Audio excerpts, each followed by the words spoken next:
औज़ुबिल्लाहिमिनश्शैतानिर्रजीम बिस्मिल्लाहिर्रहमानिर्रहीम। एक तो सबसे पहले बता दूं कि मुझे इसका पंजाबी में हमारे मतलब वो उसे जंगली पंजाबी में कहते हैं कि मुझे कोई हौल भार नहीं है, क्योंकि मैं सिर्फ 15 दिन के यूट्यूब के पैसे खर्च करके घाना की नेशनैलिटी भी ले सकता हूँ। मैं घाना में बैठा हूँ, ज़्यादा से ज़्यादा क्या करेंगे, मेरे चैनल को ब्लॉक कर देंगे, पीटीए ब्लॉक कर देगा, मुझे ना कोई पकड़ेगा ना कोई मुझे कुछ कहेगा। मैंने जो बोलना है वो बोलते रहना है। लेकिन ये समझ नहीं आती बिलखसूस उन उन वज़ीरों की जो मतलब नज़रियाती तौर पे पीटीआई के नहीं हैं, वो बाहर से आए हुए हैं। आज़म सवाती हो गया, उसके बाद फवाद चौधरी हो गया, उसके बाद शेख रशीद हो गया। अब इनकी देखा देखी साथ जुल्म, असल जुल्म ये हो रहा है कि इनके देखा देखी असद उमर से ऐसे लोग भी इनके साथ शामिल हो रहे हैं जो मीडिया पे पाबंदियां लगाना चाह रहे हैं।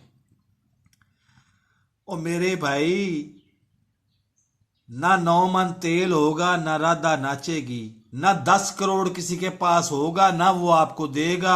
आप ज्यादा से ज्यादा क्या करेंगे, उसको गोली मार देंगे। उसने जिस दिन उसकी मौत लिखी हुई है उसने मरना ही मरना है। तो सच को बर्दाश्त क्यों नहीं कर पाते? कोई गाली देता है ना, गाली देता है तो उसको दूसरों को नहीं जरूरत होती, यूट्यूब उसका खुद उसका चैनल ब्लॉक कर देता है।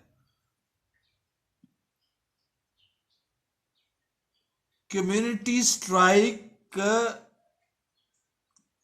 लफ्ज या इसकी नस्ल का आपको पता होना चाहिए। नहीं पता तो किसी से जाके पूछ लें।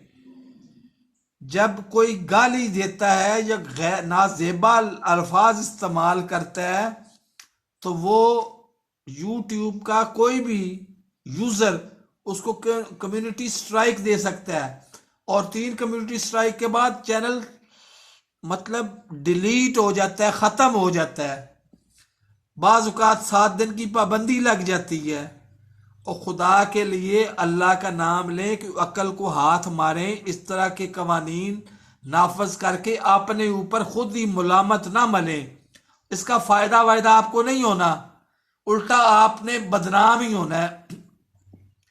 ये इख्तरा 110% मैं गारंटी के साथ कह सकता हूं कि इमरान खान इसको बड़ी अच्छी तरह से जानता है। वो खुद यूट्यूब चैनल बनाने की ख्वाहिश का इजहार कर चुका है यूट्यूबर के साथ मुलाकात में। ये इन लोगों की इख्तरा है, शेख रशीद जैसे लोगों की, फवाद चौधरी जैसे लोगों की और आजम सवाती जैसे लोगों की, जो तीनों के तीनों पीटीआई के हैं ही नहीं। ये बाहर से इंपोर्टेड हैं। और इंपोर्टेड जो है ना, वो आपको पता है कि जी वो पीपल्स अपना पार्टी का करते हैं बेड़ा गर्क, और चुप करके मक्खन में से बाल की तरह साइड पे होके बैठ जाते हैं। वो किसी और पार्टी की तरफ देखना शुरू कर देते हैं। ये लोग कल आपके साथ नहीं थे और आने वाले कल में भी इन्होंने आपके साथ नहीं होना। तो खुदा के लिए इनकी बातों में ना आए। और ये मीडिया रेगुलेटरी अथॉरिटी, पता नहीं ये क्या वो यहाँ पे वो लिखा हुआ आ रहा है, उसको खुदा के लिए उसको उससे जान छुड़ा दें इस मीडिया की। हाँ, मीडिया में गलत बातें करने वालों को सजा जिस तरह से मिल रही है उस तरह से मिलती रहनी चाहिए। हामिद मीर साहब ने भी तो फौज के बारे में कुछ नाजेबा अल्फाज इस्तेमाल किए थे। आज वो कैपिटल टॉक से किधर हैं, या उनको कौन जानता है, या कौन पूछता है उनको? कैपिटल टॉक तो उसी तरह से चल रहा है।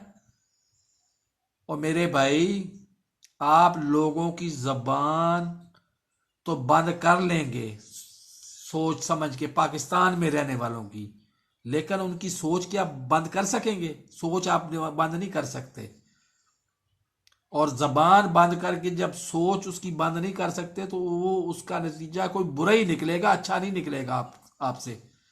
और खुदा के लिए इस तरह की बेवकूफ़ी आप ना करें। मेरे चैनल को सब्सक्राइब करें, साथ लगे बेल आइकन को दबा के ऑल नोटिफिकेशन को ऑन कर दें, ताकि हर आने वाली नई वीडियो का नोटिफिकेशन आपको बर वक्त मिलता रहे। अल्लाह हाफिज़।